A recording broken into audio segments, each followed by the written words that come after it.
हम पहले सूत्र में कहते हैं मैं आपका शिष्य हूं, तो क्या ये शरीर उनका शिष्य है कि मेरे अंदर की जो चेतना है वो कह रही है हे शिव मैं आपका शिष्य हूं? मुझ शिष्य पर दया कर दीजिए, मुझ शिष्य पर दया करिए। यह कौन है?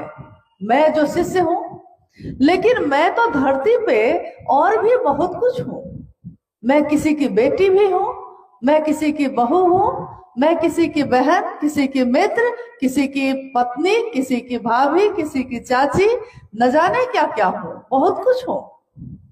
लेकिन यहां मैंने शब्द का प्रयोग ये नहीं किया है, मैंने नहीं कहा है कि मैं अमुक व्यक्ति की बेटी हूं, मुझ पे दया कर दीजिए। मैंने कहा है हे शिव आप मेरे गुरु हैं, मैं आपका शिष्य हूं, मुझ शिष्य पर दया करिए।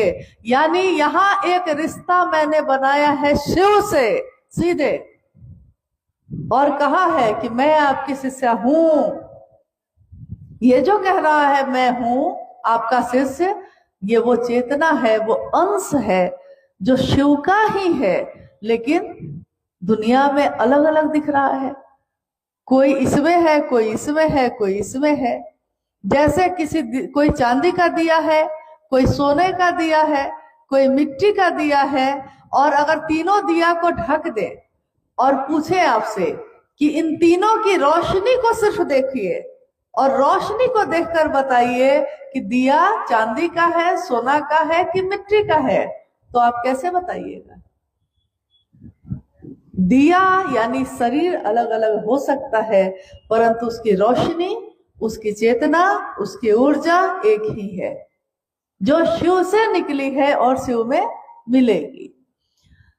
तो स्वस्फूर्त जागरण के लिए पहला सूत्र है स्वस्फूर्त जागरण, यानी मेरे दिल में किन लोगों के लिए है ये पहला सूत्र किन लोगों के लिए है?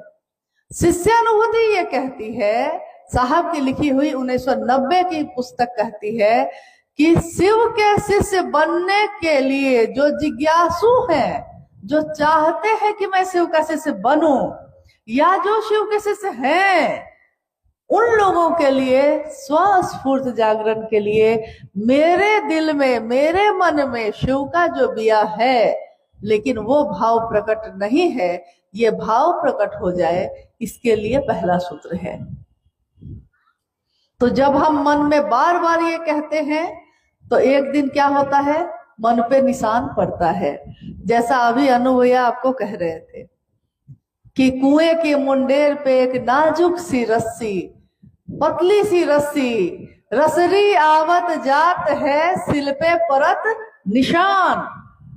रसरी पतली सी है, आई है और गई है, पत्थर तो कठोर है, सबसे कठोर तत्व है, लेकिन निशान किसका पड़ा? पत्थर का कि रस्सी का?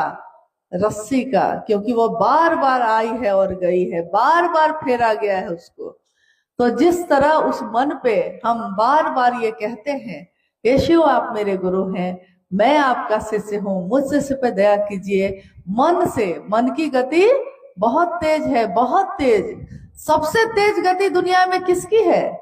मन की। अभी हम बैठे हैं यहाँ, और अभी अगर हम जाना चाहे अमेरिका, जा पाइएगा कि नहीं? मन से तो चले जाइएगा। मन को पासपोर्ट की जरूरत है? मन को गाड़ी और हवाई जहाज की जरूरत है? मन तो उन्मुक्त है, क्योंकि मन क्या है? सूक्ष्म है। सूक्ष्म चीजें किसी बंधन से नहीं बंधती हैं, शरीर बंधन में है, मन नहीं है। तो मन से हम कहीं भी जा सकते हैं। तो जिस तरह इस मन से हम कुशीनगर से सिवान जा सकते हैं, हम कुशीनगर से छपरा जा सकते हैं, हम कुशीनगर से गोपालगंज जा सकते हैं, उसी तरह इसी मन से हम कुशीनगर में बैठे बैठे महादेव के पास भी जा सकते हैं, हम अपने साहब दीदी से भी मिल सकते हैं। बस मन ही साधन है, मन ही साधन है। तो इसका परिणाम, पहले सूत्र का परिणाम क्या है? उसका परिणाम, उसका रिजल्ट ये है कि मेरे मन में क्या होता है? शिव का भाव, शिव के शिष्य का भाव क्या हुआ? अब प्रकट हो गया। प्रकट हो गया, इससे पहले तो नहीं था प्रकट। जब प्रकट हो गया तब हम कर रहे हैं शिव की बात। यानी शिव की चर्चा। दूसरा सूत्र, गुरु आदेशित कर्म। 1986 में बेगूसराय की धरती पे साहब